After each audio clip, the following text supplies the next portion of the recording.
closing panel discussion. The theme set is basically the question of, the dialogue between the STEM disciplines and the humanities and social sciences. We have our two panel moderators, I guess you could call you guys, right? Organizers, moderators, Mr. Brian Sentes and Professor Michael Zimmerman, emeritus at Colorado. Mr. Sentes, Brian is a scholar and poet based in Montreal, Canada, Quebec, Canada. He holds a BA with honors in philosophy from the University of Regina in Canada, and a Master's of Arts in English Literature from Concordia University, also in Canada. Since 1995, Brian has taught at Dawson College, Cégep in Montreal, where he's been a full-time member of the English department, permanent faculty member in the English department since 1999. With Susan Palmer, Brian published a well-received study of, quote, flying saucer religions, the most recent version of which is included in the Cambridge Companion to New Religious Movements. As of 2008, Brian's published 3 trade editions of poetry, Grand Gnostic Central from 1998 and Ledonian Magnitudes, 2006, contain explicitly ufological poems. These are related to a chapbook published by Numa Press in 1994 on the Phantom Airship Mystery, a poetic retelling of the Phantom Airship flap of the late 19th century, itself, of course, part of a larger epic-length work, tentatively titled Orthophony. As an extension of that project, Brian has maintained a website, an excellent, one of the best websites, I have to say. One of the best blogs there are out there on ufological matters, called The Skunk Works. Professor Michael Zimmerman wait, before you go on, I noticed that Babette signed in to the weight room. She needs to sign in as a participant. So Babette's in. Her video's not on yet, but she can she's in now. Okay, good. Yeah. Professor Michael E. Zimmerman is Emeritus Professor of Philosophy at Tulane University and at the University of Colorado, Boulder. His areas of research have included 19th and 20th century German philosophy, Nietzsche and Heidegger, environmental philosophy, philosophy of technology, philosophy of religion, Buddhism, and integral philosophy. In addition to 4 books and 3 edited collections, Professor Zimmerman has published more than 100 peer-reviewed articles and book chapters. He's winner of several teaching awards. Professor Zimmerman loved introducing students to the many different ways in which philosophers have conceived of reality, knowledge, and moral value. An excellent and most enjoyable way to do was through his course on philosophy and science fiction, which always began by having students view, of course, one of the most famous such films, the first Matrix film. With that, I'll turn it over to Mr. Sentes and Professor Zimmerman.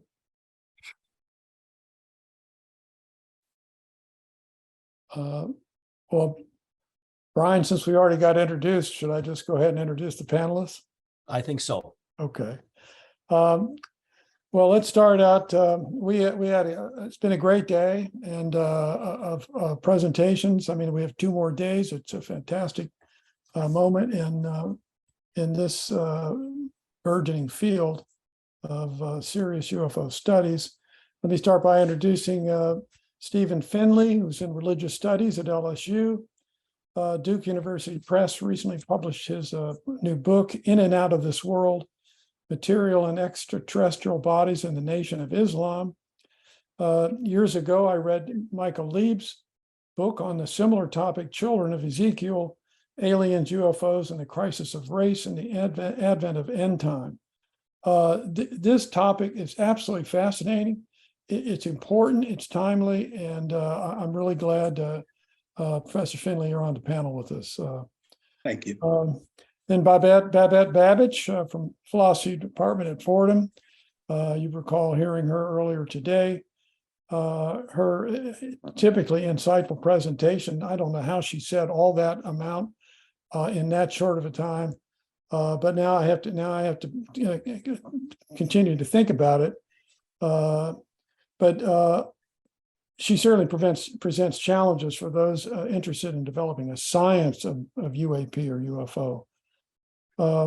Then we have Jacob Huck Misram from the Blue Marble Space Institute of Science. He's going to talk about how popular concepts of UFOs can undermine scientific inquiry. And by the way, I found your paragraph very interesting, especially with regard to Carl Sagan's process of learning how to handle tips and ideas from randomly from people who gave him some advice about what he should be studying. This is a challenge, again, with the strangeness of this phenomenon is difficult to even to know how to question. Finally, Kevin Knuth, who's at, is that right? Is it K, not Knuth? Kevin, are you there? Knuth, yeah, that's correct. What's that? Knuth. That's correct. Yeah. All right. I'll tell you what, Kevin, your paper, you co-authored Estimating Flight Characteristics of Anomalous Identified Aerial Vehicles. That was such a mind-blowing read. The astounding energy expenditures required appear to involve, in some of the cases, like one of those events at the USS Princeton, 2004, a craft which they estimated maybe the size and mass of a fighter jet or something like that, right? Dropping from 28,000 feet to sea level in under 1 second. Now, the amount of energy there, he was talking about all the nuclear plants in the country would have to, contribute energy at that moment am I right about this, for that to happen? Well, that gives, assuming, in other words, I'm going to let you talk about it, but I have never forgotten that, and I'm really glad to have you on the panel. Thank you. Let's have some fun. Let's turn it over to Brian. Why don't you start things off, Brian, see what we can make happen. Okay, so we're going to ask a couple of leading questions here, which are hopefully neither too vague nor too pointed. The first one is that the relation between STEM, science, technology, engineering, mathematics, the humanities, and UAP is a fraught one, determined as it is by the context of what C.P. Snow so long ago characterized as two seemingly mutually exclusive cultures. With regard to the field of UAP studies and the phenomenon itself, if we map these two cultures as a Venn diagram, comes up, where do they overlap? Is this overlap mutually supportive or rife with contradiction and conflict, or both? With regard to the respective circles, what aspect of the phenomenon falls exclusively within one or the other? Or can STEM or the humanities even claim some exclusive domain or of questions or methodologies with regard to the phenomenon? Okay, there's a kick that ball in there. We're going to kick it first at Babette. Is she? Sorry, just had to unmute. That's such a hard question. But it's also, I think the beauty of today is that we also see why that question might need to be reframed or rethought, because we do need both STEM, obviously, just to capture the different questions of energy expenditure and what that might be made possible by. That's sheer speculation on our part. But we also need the humanities. You need the humanities in order to make sense of the historical record of the reports that go back millennia that are really very, very long founding. So you've got to have the other side. It's the same way the US government sometimes hires anthropologists or hires psychologists when they want to infiltrate. I don't want to use the word penetrate because then I'm echoing Klaus Schwab, but that when one is attempting to find out what another country is doing, what other aliens, local aliens, nearby aliens are doing, one brings in psychologists, one brings in anthropologists, so as to communicate. If you go to Japan, you want to know what not to do. Business schools also hire people to give advice. So I think however objectively you approach the question, your humanities are indispensable for STEM. And the only problem with that, and that's where my logic comes in, is that that turns the humanities into a tool. You know, you've got to have it so that as a tool, you can do the things that you want to do better with your science and technology and so on and so forth. So that's just my first pass at an answer to that enormously difficult question. Thanks. Good, thank you. Sprinkles on the cake is what Kreipel That's called what it. I don't think it's sprinkles either, but yes. That's right. So, sorry for a brief interruption. But Babette, it sounds like either your mic or you've got a window open. So when you log in, there's sound. I don't know if you can. I'm in New York, and I'm in New York. Oh, And well, because that's there's fine. something called geoengineering going on, New Yeah. York, I grew up here, and I know that New York is not a windy city. That's Chicago, but that's no longer true. And there is nothing I can do. I'm on the Okay. 10th floor. There's literally nothing I can do. So here's My a windows are solidly closed, but my Yeah. building was built in 1910. So, yeah. Well, here's maybe a simple solution. If you want, you can mute yourself, and then anytime you want to talk, you can just hit your space bar, and it makes it really easy to go back and forth. Thanks. There we go. So, Stephen, what are your thoughts on that question? Thank you, Brian. Just a little update to my my bio. I'm on sabbatical right now, and I've been at LSU since 2008, and I was jointly appointed in religious studies and African American studies. Now I'm 100% in the new department of African American studies, for which I'm the inaugural chair. Congratulations. Thank you so much. Yeah. So I want to agree with Babette, if she doesn't mind me using her first name, since we haven't met. I'm in the humanities, and in particular in religious studies and African American studies. That's the intersection at which I work. And when I tell people what my interests are, especially if they're in the sciences and the social sciences, you should see the looks that I get. When I talk to people in the sciences, of course, it's also the question of what does a scholar in the humanities, again, in particular in religious studies and African American studies, have to offer. And so it's really challenging for me when I have conversations about the work that I do.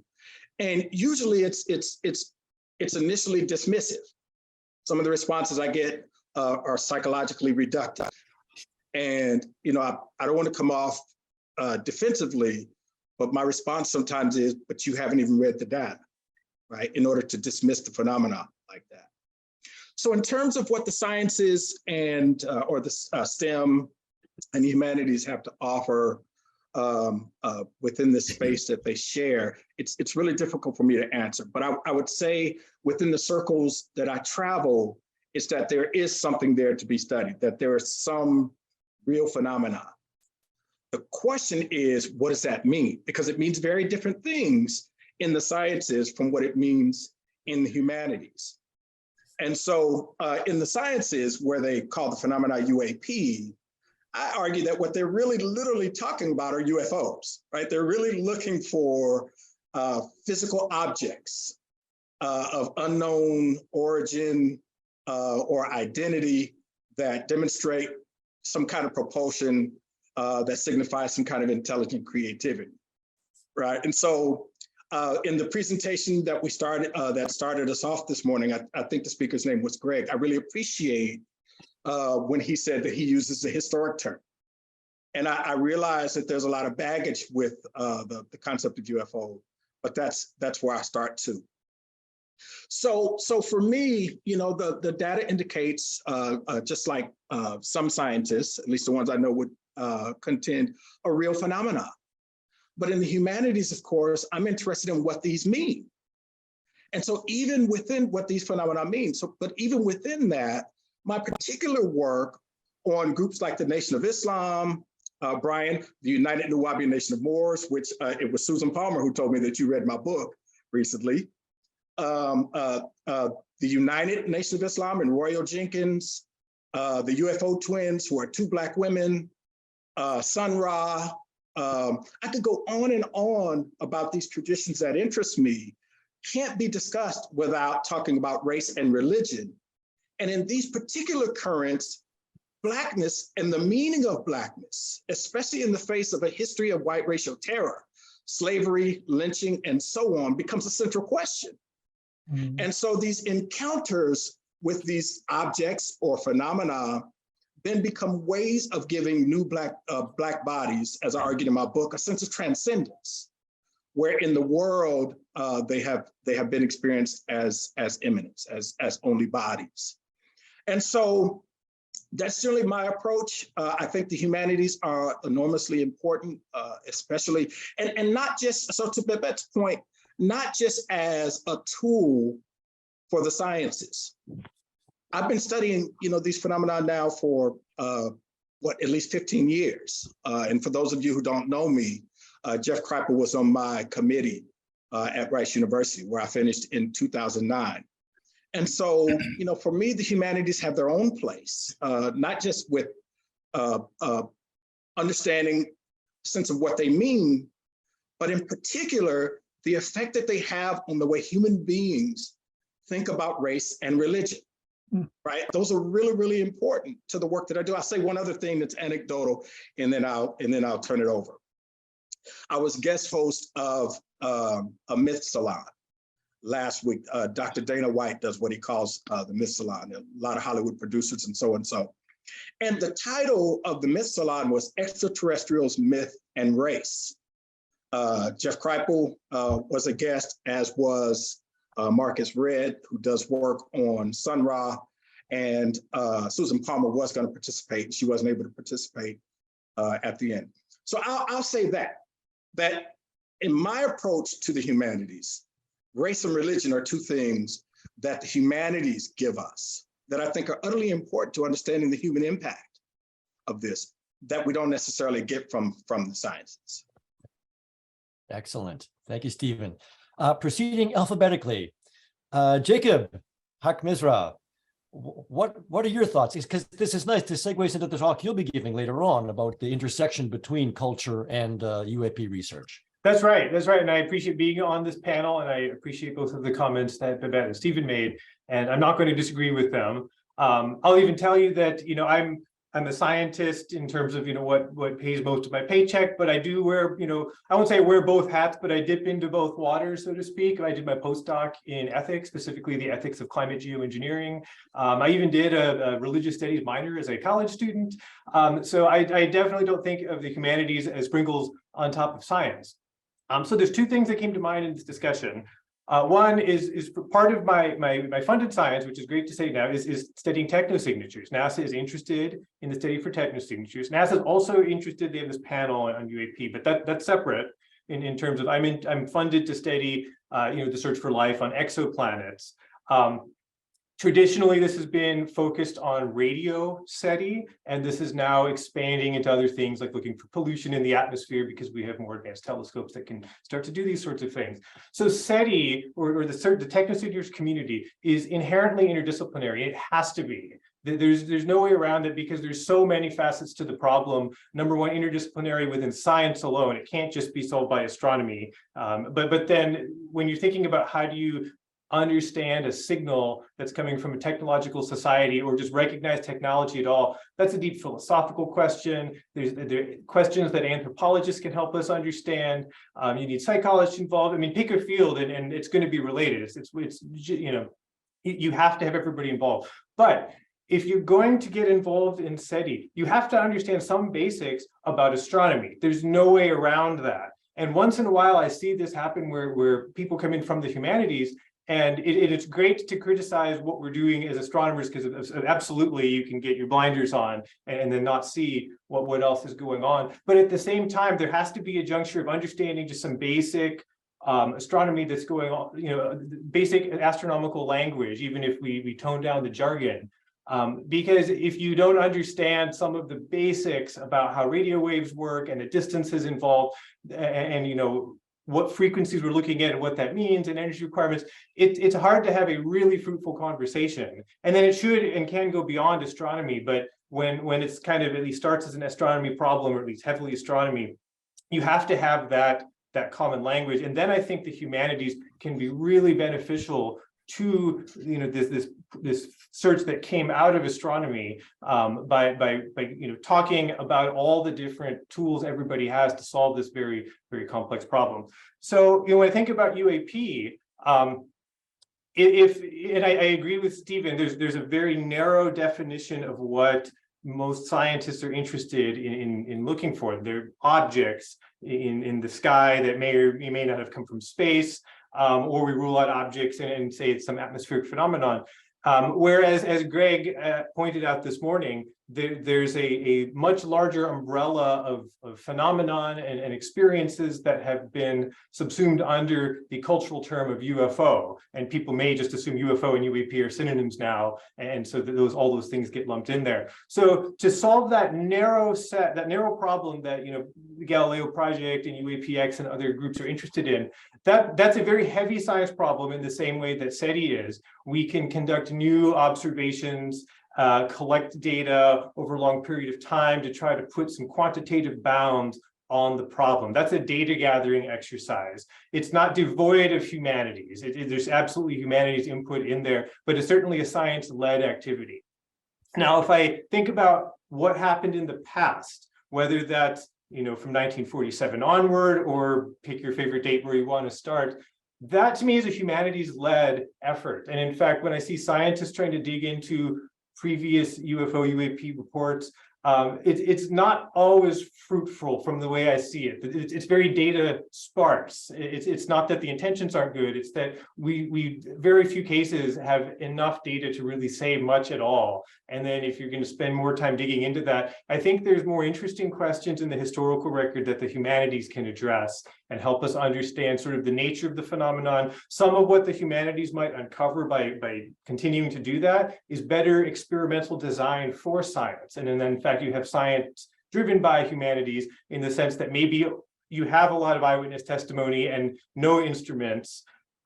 Scientists do not know how to conduct interviews, and they don't understand, you know, how those stories change, you know, over time. I've done a little bit of humanities work, so I understand that that's important to think about, but I'm not even trained in that. So I think those are, you know, not the whole of it, but those are two things to add to this. I think that the historical record, and then going forward, any eyewitness testimonies, that's absolutely humanities driven. And then of course, implications for, you know, broader society. This is what the humanities does. And so there's definitely needs to be, like we're having at this event, continued crosstalk. I call this, one last thing I'll say, I don't even call this a transdisciplinary or interdisciplinary problem. This is a cross-domain problem. This involves everyone in the university. This involves the government sector. This involves the commercial sector. It involves security. So I consider it's a cross-domain problem. So everybody has to talk to each other if we want to figure this out. Oh, good one. Good one. Well said. So last but far from least, Kevin, what are your thoughts on this this field, this problem? Well, thank you very much, and thank you for having me on this wonderful panel. I'm, you know, really honored to be here with all these wonderful people, and I totally agree with you, Jacob, that this is a cross-domain problem. This is, and you'll see that from the differing opinions that each of us are going to have. You know, we're going to each contribute a little something different to this discussion alone. So, and that's evidence of how this really is cross-domain. And being a physicist, I'm more aware of the STEM perspective on this, and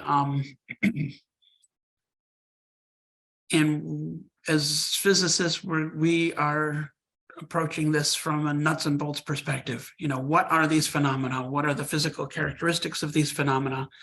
And it's not even clear that there's one phenomenon. You know, we call it UAPs, but there could be multiple phenomena at play, and that can be quite complicated. So we really do need all minds on board.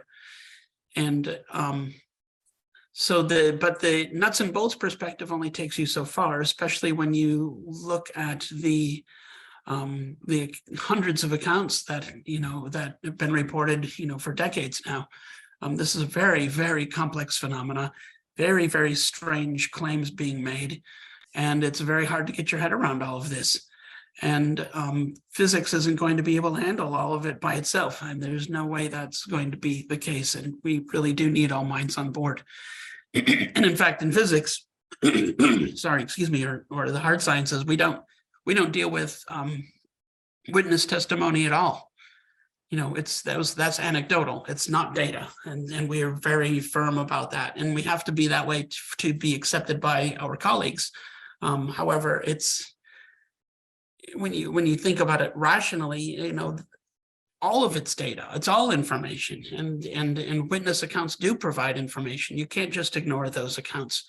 And if you do ignore the non-nuts and bolts aspects of the phenomena, or the the things that scientists might call the woo aspects of this, you're missing out on some possibly very important aspects of the phenomena. So we need all minds on board, cross-domain specialists, to address this and attack this problem from multiple perspectives.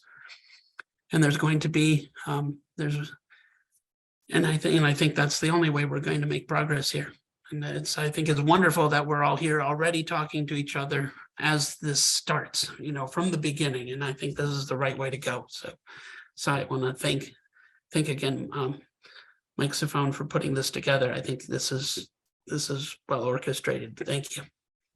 You're welcome. You're raising the quote unquote woo factor is a nice segue into sort of Michael Zimmerman's angle into this, because this is part of his concern, the greater dimensions, the more paranormal aspects of it. But he has a question I think he'd like to pose at this point.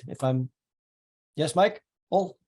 Well, we have thank you, Brian. You and I were discussing the second question, and we came up with one angle on it, which I guess I'll pose here. But I do want to second what Kevin just said, and that is that and Jeffrey was getting into this too. The UFO UAP is in many cases such a strange experiential event for people. Not in every case, lights in the sky, who knows, right? But more up close and so on, and it shakes people up. It has a religious dimension. Cosmological, personal, psychological, there's all kind of stuff that goes on. But let's approach it like this. This is a question I think we came up with. Imagine that some significant portion of UAPs, not all, but enough, are determined, in fact, to be an instance of exotic, non-human technology in a manner beyond all scientific doubt, that they're as real as zebras or oxidation. In other words, that at some point we're just up against it, right? What are the consequences of that? Epistemic, natural scientific, and social and cultural. How to handle that? What are the implications of it? I mean, this is beyond disclosure by the government. In other words, this is by our leading scientists getting together and saying, well, here it is, folks. The ball's in your court now. Why don't we start out with in the same sequence? Stephen, you want to, or what, Babette? Was it Babette first? Babette, what do you think about this? Oh, you got to unmute. Or hit your space bar, either way.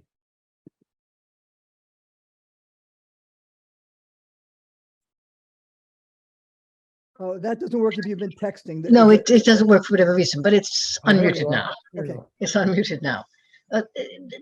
That's pretty much the post slam dunk question. Once it's done, that would also be the Trump brigade enthusiasts on the internet. They'll come out and they'll announce this, no bill and whatnot.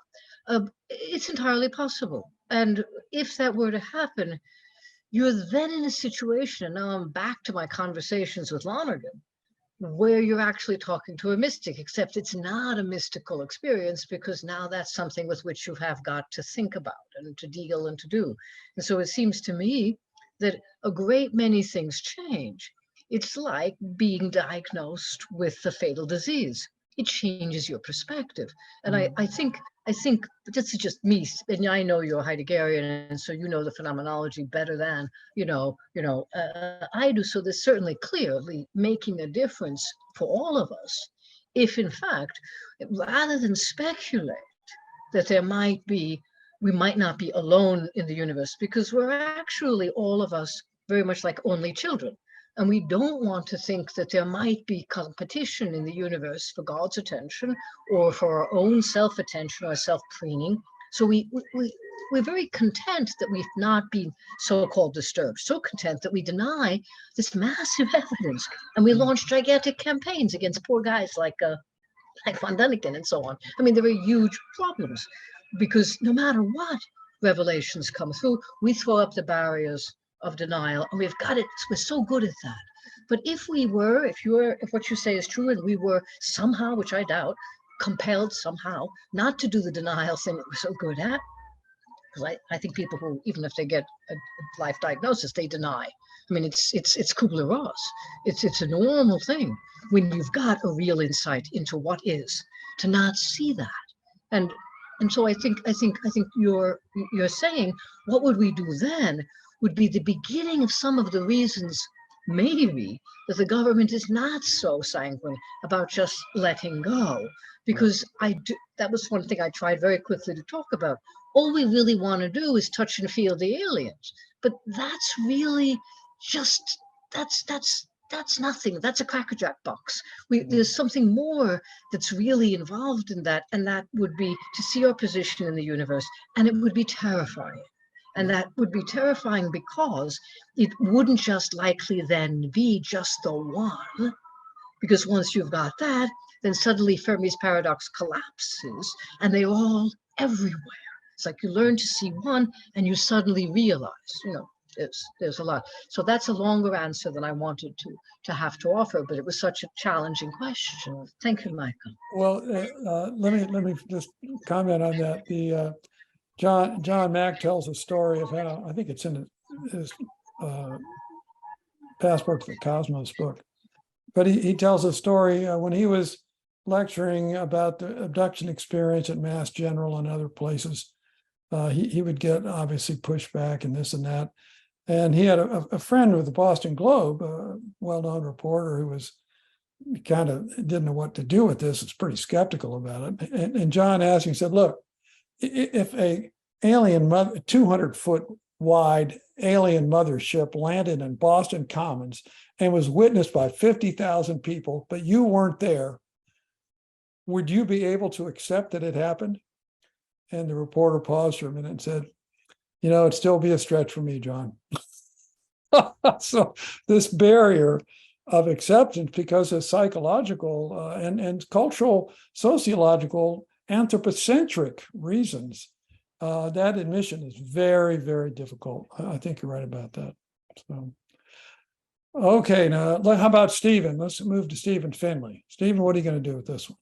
Well, not much, because I'm still a little concerned that we haven't even considered the opposite thesis. What if they're not material phenomena? Well, we can put that out there. Because that's also important, because I think there's an underlying physicalist approach to this conversation thus far, where we have privileged that we know that these are material phenomena. And strictly if they are, I said, if they may not. And so that's kind of a problem for me. But I'll just say very, very quickly and briefly that if we did have evidence that these were non-human, actual beings from another world, again, the questions I raised, race, religion, nation, and so on. What happens to all of that? Yeah. Remember Ronald Reagan, I don't know if it was the United Nations, and his speech, right. Really about an alien invasion. He was talking about the dissolution of difference to a certain extent, right, as one of the possible responses to this. And of course, in the myth salon that I was talking about last, that we did Thursday, this is also what I was trying to get to, right? So what's the flip side of encounters with UFOs or extraterrestrials that might make us think differently about how the world is arranged? Yeah. In terms of race and gender and nation and so on. And those are really important questions for me. And I'll stop there since we don't have much time and see what happens. Well, let me just, well said. I would just add that this is just one approach to it, because what I just said leaves out is all the weirdness that's so often associated with UFO encounters. So I just went down that one track, but there's a lot of other tracks we could have gone down. Thank you. Let's see, Jacob, you want to weigh in next? Sure. So, I mean, this one, I really appreciate the comments on this panel already. This is very interesting. So I come at this, from the physical science standpoint. So if we really have, the dead ringer, you've got great data, we understand that there is a phenomena going on, we can say something about it. Maybe it blows our minds and we can't really say very much about it, but other than how, radar and other sensors are able to characterize it. And so to me, this is very exciting because now you can get funding. It is now a mainstream, so to speak, part of research. Like I would compare this to something like gravitational waves, which in the 1970s were theoretical, and some funding was fortunately given to build these large detectors. But now that gravitational waves have been discovered, that is not the end. This is the very beginning of an entirely new era of astronomy. We could talk about multi-messenger astronomy now, which you couldn't do this before. And that's because you had that first detection. So the first confirmation of whatever UAP are, the objects that we care about, that we hope are exotic, whatever it is, now there's a new field of this. There'll be departments popping up to study this, funding programs from the government and private agencies, whoever's interested, because now it goes beyond hypothesis and speculation to something real to study. And I think this would include more than just physical science to study it, but it would be, I think that would elevate it. Fast radio burst is another example from astronomy. So the other point I want to mention is, this idea, like, okay, so suppose we find out that there really is this extraterrestrial space something floating around in your backyard. Would this be terrifying? And so I'll just briefly sketch out an argument. Maybe this would not be terrifying. And so just very briefly, if NASA is interested in looking for life, if we look at exoplanets and we find lots of biosignatures, water, vapor, oxygen, and methane, we find lots of evidence of life. Is that good or bad? Well, it depends. There's this argument, the great filter. Is there a hard step in evolution, sort of between the origin of life and where we are now, and then maybe some form of space settlement where you can leave your planet and your home star and go off and explore other systems? So where's the hardest step, or what are the hardest steps? Maybe it's not just one. Origin of life is probably really hard. Is it harder to get life started on a planet, or is it harder to get past our sort of unsustainable trajectory and manage a planetary civilization without population or energy excesses, and have sustainable energy so that you could actually explore, and long-term thinking so that you could actually explore other star systems? So where's the hard step? Well, if we find life everywhere and no technology everywhere, the hard step is somewhere in between the origin of life and where we're at. And so we've got a big challenge, because maybe there's nothing out there that can make it past this point of, hey, we've got technology, now what? If, on the other hand, we look out there and we find technology everywhere, well, maybe we don't know how the encounter is going to be with those other beings. That's a big open question, humanities question. But just in the sense of what does that say about our future, it's actually very encouraging, because it means that wherever we're at now, other beings out there have managed to transcend this trajectory. They've managed to live with their technology. There's space exploration going on. Even if we found space junk on the moon or floating around, it would tell us someone else has figured out how to do this. We can have some hope. We don't have to be the first. So that's kind of how I think about it. But of course, there'd be a lot of other questions and implications for finding that I think are hard to predict. Well said. It's good. Well, Kevin, Are you there, Kevin? Yes, thank you. Yeah, I wondered if just trading off on what Jacob just said. I mean, what's it going to take for the National Science Foundation to step up here? Is that what the UAPX program is about? Is to create a kind of a groundswell of interest on the part of NSF to get things going? Well, at UAPX, we're interested in collecting data and exploring the phenomenon. That's really what we're interested That's what I in. mean, but but now you want more. You need more money. You need some serious No, money. yeah, funding would be great. That's definitely true. That's true in any kind of investigation. And with regards to your question, first I want to acknowledge Stephen's comments that we don't know what these phenomena are. These could be non-physical phenomena.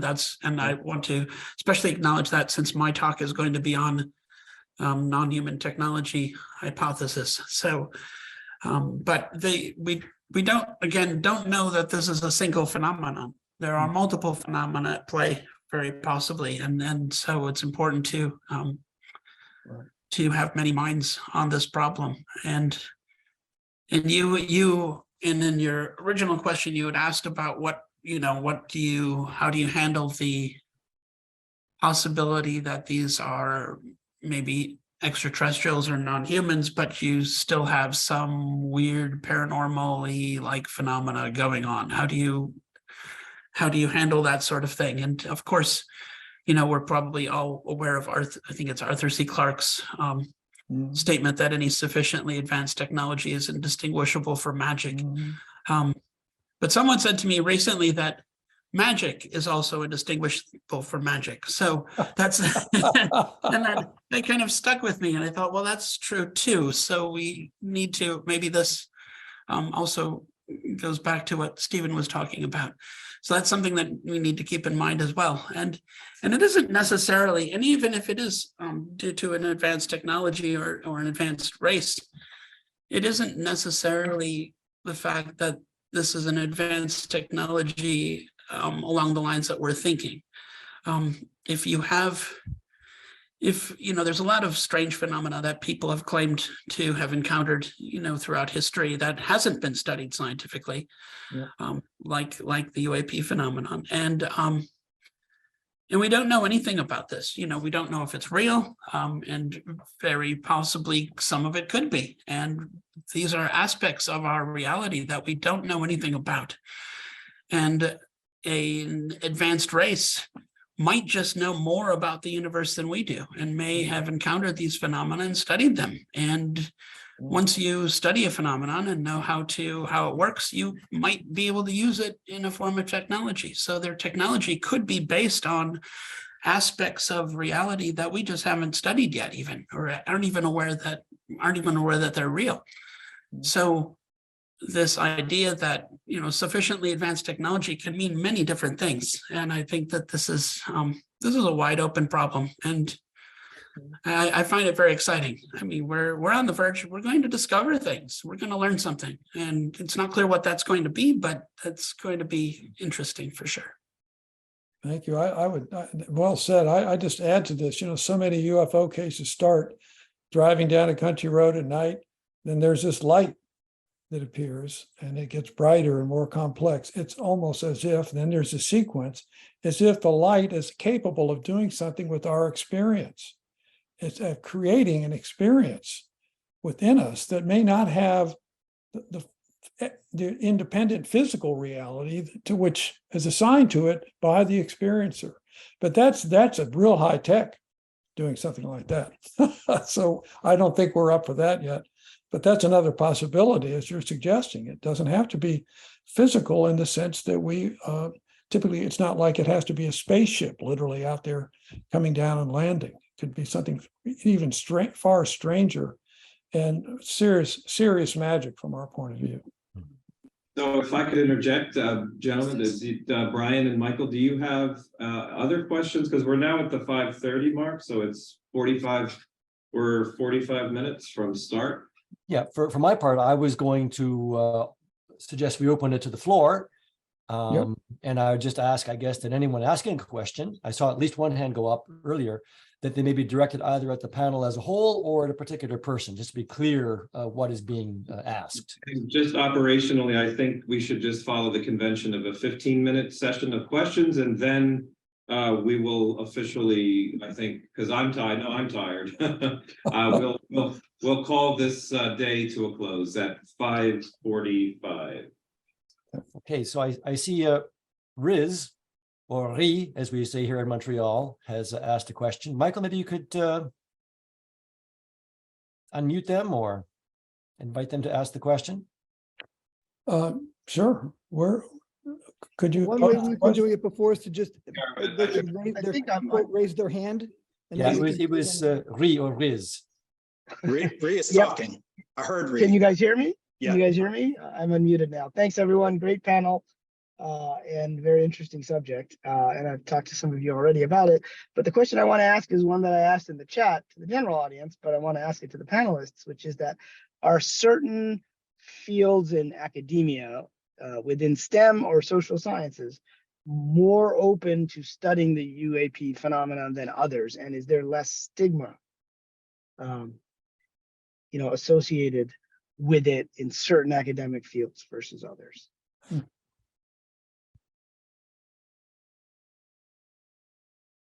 I guess that was directed at the panel, so maybe we'll just go in our usual order. Babette?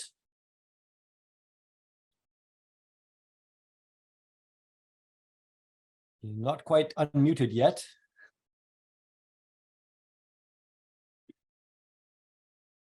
There we go. Thank you. That's a great question. But the question is also, I think, straightforward and already answered by some of our participants. So that would be religious studies, I would think, because of course, in a clear way, if the Lord appears to you somewhere along the way, if you are, for example, Saul on the way to Tarsus becoming Paul, that's a religious event, but it's also something other than that. It's not, unidentified aerial phenomena, it's something like that. So there's already a paradigm. So religious studies is open and possible. And it's an interesting way because post-Nietzsche and the death of God, very interestingly, attention to the Außerirdische, as Nietzsche would say, the extraterrestrial, suddenly can take the place. We are more open to that because we've got this great vacuum of where's God? And so it's not where's everybody, where's God? And that is really, I think where you would go if you're a young person and you want to study this, that there's a lot there. And there's also mythology and other possibilities. And religious studies sometimes does not have the funding cuts that philosophy is about to have, because philosophy, for example, like philosophy of science, scientists don't listen to philosophers of science. Newsflash, they do not. So that no one listens to them. Other scientists, other philosophers, no one listens to them. They just tell what science should do. But that doesn't really work. So if you really want a career in academia, religious studies is very interesting because it intersects with ethnography. It intersects with the social sciences. It intersects with literature. It is, and properly speaking, if you do it right, you should learn hermeneutics, which means you should learn all kinds of other extraordinary things for reading texts. But thank you. Good. That segues nicely into Stephen, this handing over the religious studies to you. Thank you very much. And I do appreciate Babette's remark, but it also depends on how one understands religious studies. Because I understand it as squarely in the humanities first and foremost. And the question asked strictly about the sciences and social sciences, which means the question, I don't know if that was intentional, kind of left out the humanities. And I think that's kind of emblematic of where we are. I mean, again, folks in humanities are also the lowest paid. When I tell people what I do, they say, oh, you do the warm and fuzzy stuff. Not that I have something real and concrete to say about the world. And so I just want to leave it right there, because I do think religious studies is one of the primary sites that is open in academia to this. But to what extent? Who listens to the humanities in general and scholars of religion in particular, especially if they're in the sciences and social sciences? Excellent. Jacob. I'll say two very brief things. One is, fortunately, in astrobiology, there's at least a little bit of a push to involve theologians and religious studies scholars in some of the conversations about extraterrestrial life in the universe in general, and some philosophy of science too. So it's difficult, I agree. Hopefully those connections will continue to strengthen.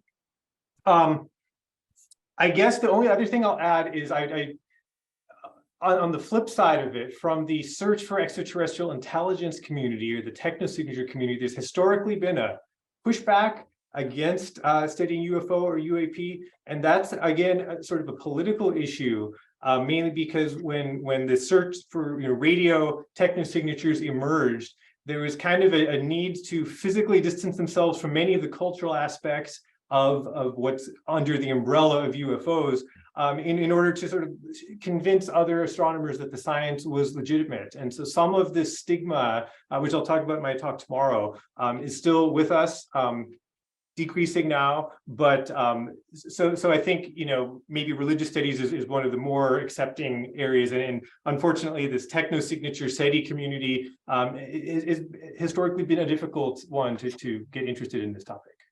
Excellent. Yeah. Kevin.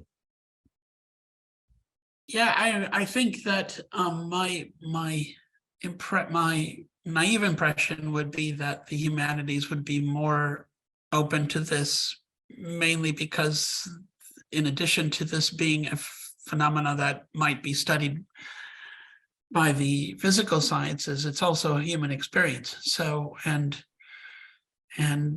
humans act according to their experiences. So our experiences are important. And so that would be my naive impression. But then I see Alejandro Rojas commented that he finds it hit or miss from discipline to discipline, and he's often shocked by which communities are open and to those which are not. And I have to agree with that.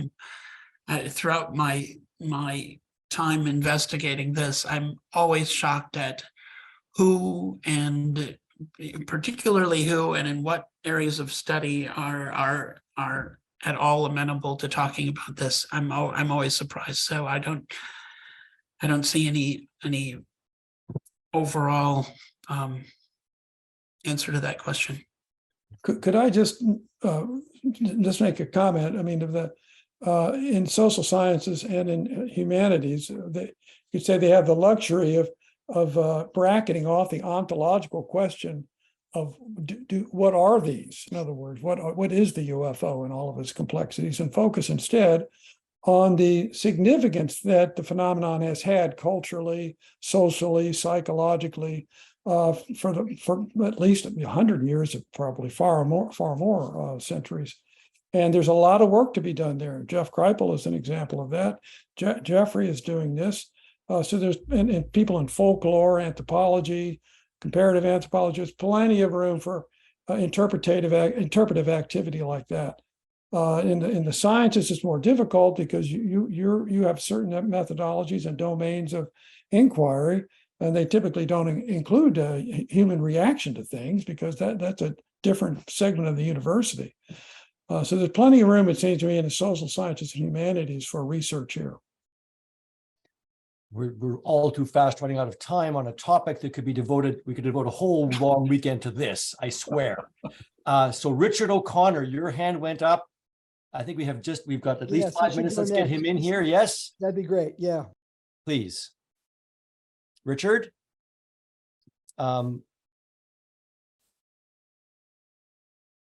He should be coming on. Yeah. Thank you, Hi. Mike. Yeah. Can you hear me all right? Yeah. My comment really to anybody there on the panel, no one in particular, is that I've had this thought that this non-human intelligence that appears to be behind the UFO phenomenon has been communicating with humanity now for a minimum of 8 decades. And yet we seem to be kind of catatonic in our response to them, whoever they are, wherever they come from. And to my mind, this new development in San Marino with the United Nations sponsoring conferences there would be an opportunity for a plan to be laid out whereby a United Nations effort to communicate using, every means possible that professional, PhD level people in communications could think of, including, English messages, semiotics, flags. I don't know. I'm not a specialist in communications, but to have something like that sponsored by an organization that represents this planet, I think would be a lot more appropriate and possibly more effective and quite an inexpensive way to try to perhaps shortcut all of these studies that we're discussing. And I'm not knocking the studies that are being done. If people can figure out how these things work, what they use for energy, for propulsion, how they seem to counteract gravity, all of those things, those are going to be big bonuses for sure. But I'm just saying that I think that the human race has been remiss in how we're responding to this, in that we don't have a means of an official means of just saying, hey, we know you're there. We know you've been communicating with us. We would like to now appropriately respond and figure out a way to do that in an official manner. And I'm just wondering, does anybody else think that something like that would be useful or would support an initiative like that through the United Nations? So shall we go the normal route, Babette?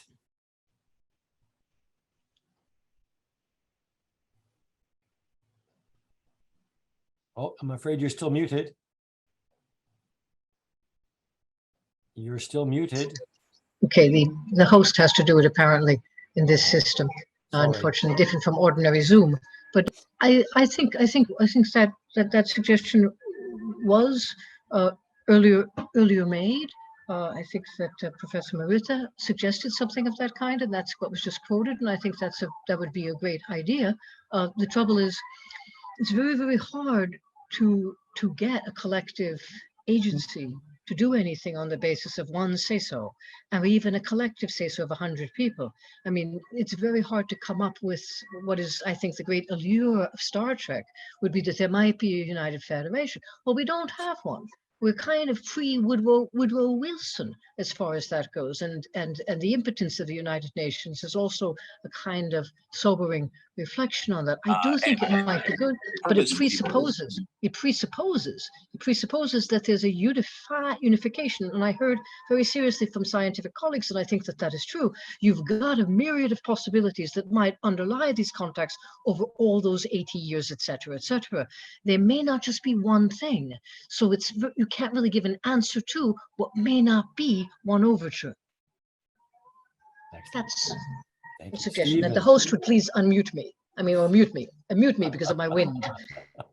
We're basically out of time, so I'm just going to say I appreciate Babette's response, and I'm going to ditto that, and just say that my concern, of course, is that my concern would be that this becomes a nation state and military response, and I'll just that's it.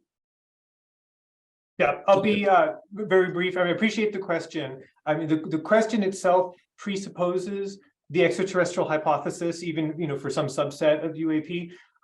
Now, I think there's room in UAP studies for both hypothesis-driven and hypothesis-neutral approaches. Kevin and I have talked about this a little bit. So I think if you have a hypothesis-driven investigation because you think trying to communicate with UAP, you have an idea about radio frequency or something, it's a fine experiment to do. I think that's fine. My personal approach is hypothesis agnostic simply because it's so data sparse. I actually don't have any particular hypothesis I prefer. I don't rule any hypothesis out either, but I hold off judgment until we have data. But I think there's room for both at this stage. Excellent. Kevin. And of course, I agree with Jacob. Yeah, so we've discussed this, and I think that there's there's room for multiple hypotheses here, but also keep in mind, though, that given there are, hundreds of accounts of contact with some aspect, some non-human intelligence, it seems, at least one of these hypotheses. And according to these accounts, these entities communicate with the people that they encounter. And so apparently they are communicating. They're communicating in the way they want to. And maybe that's what they want to have happen. It's very hard to presuppose what's going on without really knowing what the situation is. And again, there could be multiple situations. So it's a very complicated problem. I think we're going to have to hand things over to Mike, who's going to tell us all to go home. Actually, I'm going to tell Mike not to tell us all to go home. Dr. Delatorre has been really patient, and we left a little extra time for an open discussion. Let's have him have a say, and then after that. Hear, hear. Hear, hear? Good. Yes. Good. Okay. Can you hear me? Yes. Okay, thank you very much. I think that this discussion was really interesting, and sorry, but I hear mention psychology several times, so I feel like the need to talk. And I want to say something. I think that we are psychologists, we are trained to observe. So maybe we should observe without any hypothesis, starting a hypothesis, and look for patterns, maybe. And we can find some very interesting things. Like for instance, most of the encounters are one-to-one. So they appear to a single person, and then this spreads. It's very similar to religions. Most religions started with one-on-one, and then they spread. And also another pattern is that this UAP, they don't care about our technology. They don't want the last model of iPhone. They don't get the last model of bomber. They only like or are interested in nuclear weapons, maybe, and that's it. So we also have to think that maybe they are doing something with us already. They want us to go someplace. Maybe the science that we are using right now is going to confront the reality that it doesn't work. So maybe this take us to the common ground with the humanities, and maybe we start finding more answers in there. So that's all I wanted to say, and maybe ask the people, did you think about the possibility that they are the one in control, not us? Sure. Yeah. Thank you. Thank you. Dr. Babbage. Before we go, I think my colleague here wants to add something to that mix. So I'm the unfortunate idiot who's keeping us all from going to have some drinks and eat. I'll keep it brief. But I was just and thanks everyone for your participation. It's been great and enjoyable and super interesting. From my point of view today, one of the big themes about today, the overarching question is, can there be such a thing as UAP studies, and if so, what would it look like, et cetera? And obviously there's no grand consensus about that. But just let me give you an analogy. I do consciousness study stuff, and I started attending a big consciousness conference in Tucson in the 1990s, and I've been going pretty much ever since. And at the beginning of that, everybody knows the history of behaviorism. And in the 90s, we started to be like, oh, well, we can study consciousness again. And so we started having these conferences. And in the beginning of these conferences, thousands of people showed up, and you had shamans and gurus and neuroscientists and philosophers, anthropologists, and everything you can imagine. And they had a lot of these sorts of discussions or whatever. And a lot of these people still go to these conferences or whatever, but I think it's safe to say that, it didn't integrate in the way some people may have hoped for. And I'm not sure that's necessarily a bad thing. So yes, there are people who study the neuroscience of psychedelics. They can go talk to shamans. Shamans can go hear the talks of the neuroscientists or whatever.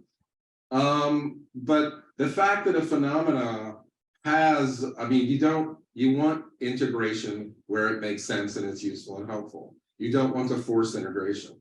So obviously the UAP thing has lots of facets and aspects, all of which could be researched by different disciplines. And they could do something very meaningful and important, whether it's religious studies, history, or whatever, without necessarily making a profound contribution to physics and vice versa. So I realize scientism and the fact that, you know, everyone has physics envy or science envy is an issue here, but I worry that if one tries to force too much integration, you're actually taking the bait of scientism. I think it's okay to write poetry and not do physics and vice versa. I like them both, and I try to engage in them both. But I'm not sure I know how to put them together. So this is, you know, what I'm saying is, if you really want to come up with some thesis statement about how this integration should work, I think it requires a lot of thought about how it all hangs together. I think it's great to have this community, but you can already see the sort of fault lines that will occur.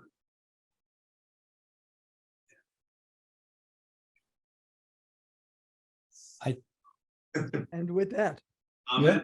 Sounds like a good last word. Yeah. Few words? No? Or what do you think? Thank you, Mike. Yeah. How we end it? All right, we'll just end it. Okay. I appreciate that comment, though. We should end it. Thank you, Quite a thank you. Great. All right. Well, I mean, we could obviously go on for a couple of hours, but we all need to drink and eat and have fun. We wish we were all together in the same place. The Society for UAP Studies in Limina. We will be planning future events that are hybrid, in person and online. So, stay in contact with us for that. But with that, I'd like to close day number 1, rather successful, I think. I thank everybody for joining us for this fascinating journey through a very, very challenging topic. So hopefully we are actually emerging on the other side of this, at least if not an understanding of the phenomenon, an understanding of what UAP studies possibly could be and could look like in the days ahead. So thank you very much, everybody. Good night, good luck, and we'll see you tomorrow. À demain. À demain.